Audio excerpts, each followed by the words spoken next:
आज हम आपको प्रश्नावली 1.2 का क्वेश्चन नंबर 2 कराएंगे।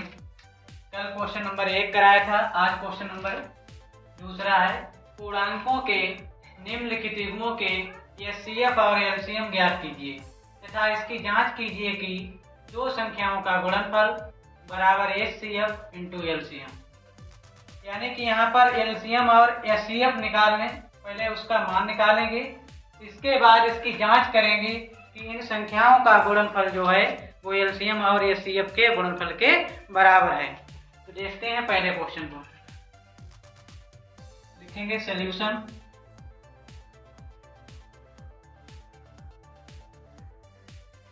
फर्स्ट क्वेश्चन है 26 और 91। तो इनके सबसे पहले हम अभाज्य गुणनखंड करेंगे, उसके द्वारा एलसीएम, इसका एलसीएम और एचसीएफ निकालेंगे। 26 और 91 के अभाज्य गुणनखंड, अभाज्य गुणनखंड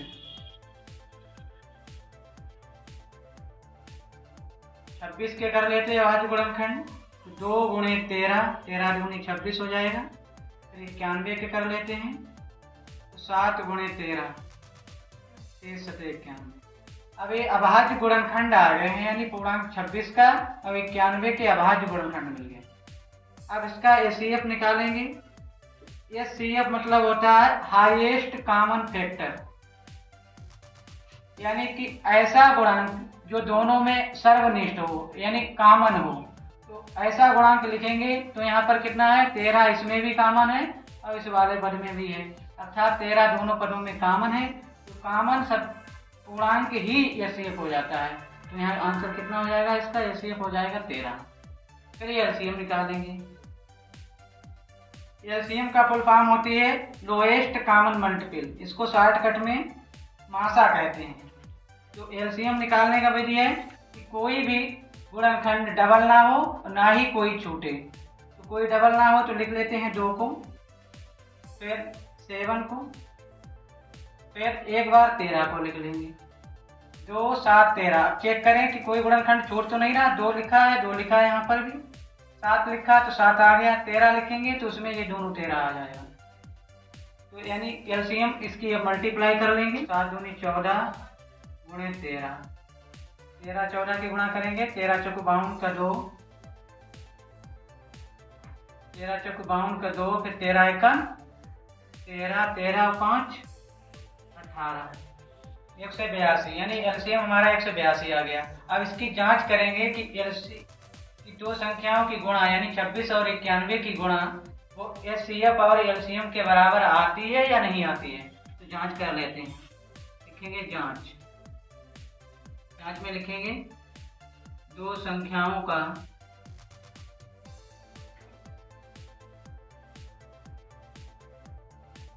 गुणनफल बराबर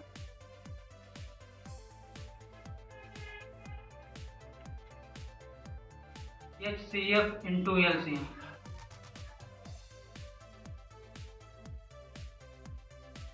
यहाँ पर वैल्यू डाल देते हैं। दो संख्याओं का गुणनफल है तो संख्याएं हमारे पास 26 और 91, 26 गुणा 91 बराबर एचसीएफ है 13, एलसीएम है 182। 26 और 91 की गुणा करेंगे तो आएगा 2366। 13 और 182 की गुणा करेंगे तो आएगा 2366। यदि दोनों की गुणा कर आपस में बराबर है, इसका अर्थ है जो यहाँ पर दिया है दो संख्याओं का गुणनफल बराबर एलसीएम और एचसीएफ, ये सत्य है। तो यहाँ पर लिख देंगे हेंस प्रूव्ड, हेंस प्रूव्ड। इसका अर्थ होता है इस प्रकार सिद्ध हो गया कि दो संख्याओं का गुणनफल यानी 26 और 91 का गुणनफल उसके मासा और लासा के गुणनफल यानी 13 और 182 के गुणनफल के बराबर होता है। नेक्स्ट दूसरा क्वेश्चन है 510 और 92। 510 और 92 के सबसे पहले अभाज्य गुणनखंड कर लेंगे। तो अभाज्य गुणनखंड हम साइड से कर लेते हैं। 510 को 2 से काटेंगे पहले। 2 दूनी 4, बचा 1, 2 पंचे 10, फिर 2 पंचे 10। तो लास्ट में इकाई का अंक 5 होता है तो 5 से डिवाइड करते हैं, ये 25, 5 एकम 5। फिर अब 3 से भाग करेंगे इसको, फिर 3 एकम 3 बचा 2, 21 हो गया, 3 सत्ते 21। अब 17 अभाज्य संख्या है तो 17 से काट देंगे, 17 एकम 17। 510 के अभाज्य गुणनखंड हो जाएंगे 2 गुणा 5 गुणे 3 गुणे 17। तो यहाँ हम लिख लेते हैं 510 बराबर 2 गुणा 5 गुणा 3 गुणे 17। इसी प्रकार 92 के लिख लेते हैं, 92 के अभाज्य गुणनखंड हो जाएंगे। 92 को 2 से काटेंगे पहले, तो 2 चौक 8 बचा 1, 2 छंग 12।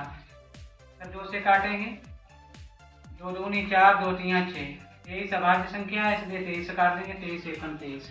92 के गुणनखंड आ जाएंगे 2 गुणा 2 गुणा 23। अब इसका ये CF निकाल लेंगे, यानी मासा। ये CF क्या होगा? ऐसे गुणनखंड, उन गुणनखंडों को ये CF में लिखेंगे जो दोनों संख्याओं में गुणनखंड जो कॉमन है। तो 2 यहाँ पर भी है तो इसमें भी 2 है तो इसको 2 लिख लेते हैं। फिर 5 यहाँ पर है, इसमें है नहीं तो इसको छोड़ देंगे। 3 यहाँ पर है, इसमें है नहीं तो इसको भी छोड़ देंगे। फिर 17 यहाँ पर है, यहाँ भी नहीं है तो उसको भी छोड़ देंगे। तो ये CF हो जाएगा इसका 2। अब LCM निकालेंगे, LCM में वह गुणज लिखे जाते हैं जो डबल ना हो और छूटे भी ना, यानी कि ऐसी संख्याएं लिखते हैं जो डबल भी ना हो और कोई संख्या छूटे भी ना। तो 2 को लिख लेंगे एक बार, तो दोनों ए वाला 2 आएगा तो इसके साथ ए वाला कंप्लीट हो जाएगा। जो बचेगा 5 को लिख लेते हैं, फिर 3, फिर ये 2 बचा है इसको भी लिख लेंगे एक बार, फिर 17, फिर 23। अब LCM ज्ञात करने के लिए अब इन सब की गुणा कर लेते हैं। इन संख्याओं की गुणा आ जाएगी 23,460। अब हमारे पास ये CF और LCM निकल आया है। अब हम अपने उत्तर की जांच करेंगे इसके द्वारा। 2 संख्याओं का गुणनफल बराबर ये CF इंटू LCM। चेक करेंगे कि इन दोनों संख्याओं का गुणनफल जो है वो ये CF और LCM के बराबर है या नहीं है। जांच लिखेंगे, संख्याओं का गुणनफल बराबर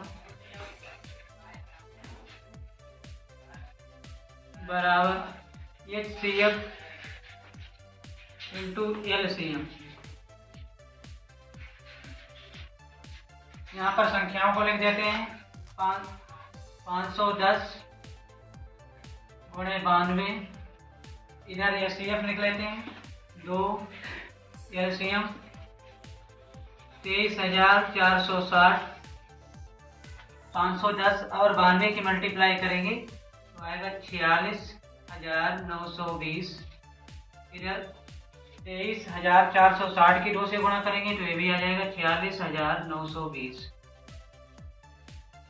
संख्याओं का गुणनफल बराबर ये CF इंटू LCM, दोनों का मान बराबर हो गया। तो इस प्रकार ये सिद्ध हो गया जो ऊपर कथन दिया गया है 2 संख्याओं का गुणनफल बराबर ये CF इंटू LCM, ये सत्य है। यहाँ पर लिख देंगे हेंस प्रूव्ड। इस प्रकार सिद्ध हो गया। थर्ड क्वेश्चन है 336 और 54। लिखेंगे के अभाज्य गुणनखंड। अभाज्य गुणनखंड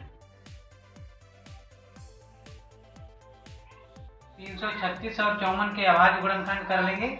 उनकी सहायता से CF और LCM निकालेंगे। साइड से कर लेते हैं 336 डिवाइड, 2 से काटेंगे, 2 एकम 2 बचा 1, 13 हो गया। 2 छंग 12 बचा 1, 16 हो गया। 2 अट्ठे 16। फिर इसको 2 से डिवाइड करेंगे, 2 अट्ठे 16, 2 चौक 8। फिर 2 से डिवाइड करेंगे, 2 चौक 8, 2 दूनी 4। फिर 2 से डिवाइड करेंगे, 2 दूनी 4, 2 एकम 2। 3 से डिवाइड करेंगे, 3 सत्ते 21, 7 से डिवाइड करेंगे, 7 एकम 7।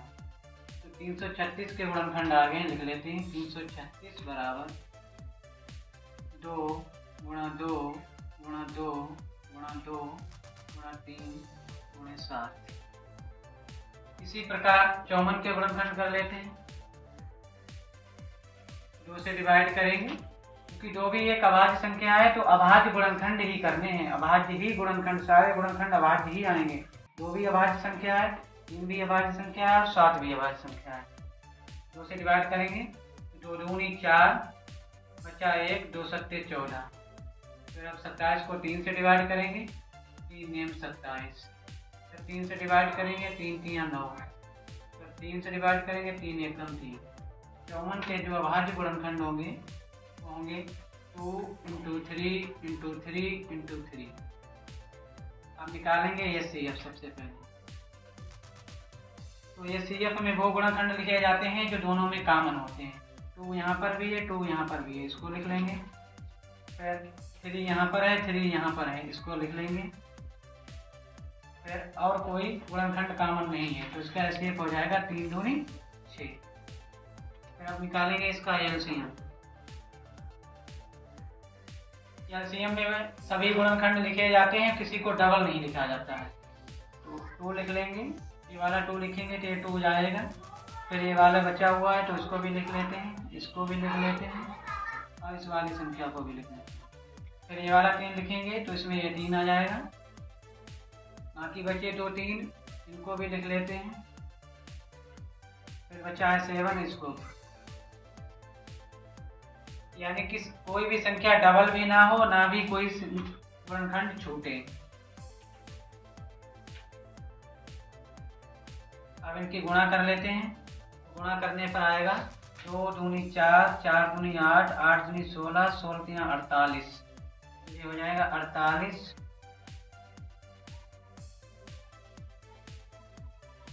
इधर हो जाएगा 3 3 9, 9 सत्ते 63।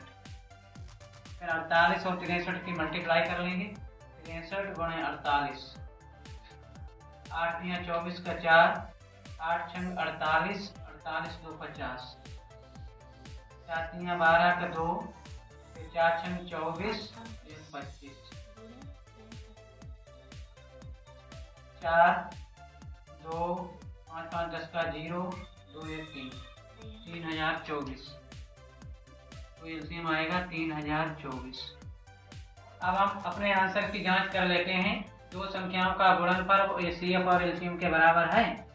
तो यहाँ पर आप जांच करेंगे, लिखेंगे जांच, लिखेंगे संख्याओं का गुणनफल बराबर, संख्याओं का गुणनफल बराबर HCF × LCM, HCF × LCM। तो संख्याएं हमारे पास है 336 गुणा दूसरी संख्या है 54 बराबर HCF 6 × LCM है 3024। वहाँ आएगी 18144। इधर भी गुणा करेंगे तो ये भी आएगी 18144, 18144। तो यानी LHS और RHS का मान बराबर आ गया। इसलिए जो ऊपर कथन लिखा गया है 2 संख्याओं का गुणनफल बराबर HCF × LCM, ये सत्य सिद्ध हो गया। यहाँ पर लिख देंगे हेंस प्रूव्ड, हेंस प्रूव्ड, यानी इस प्रकार सिद्ध हो गया।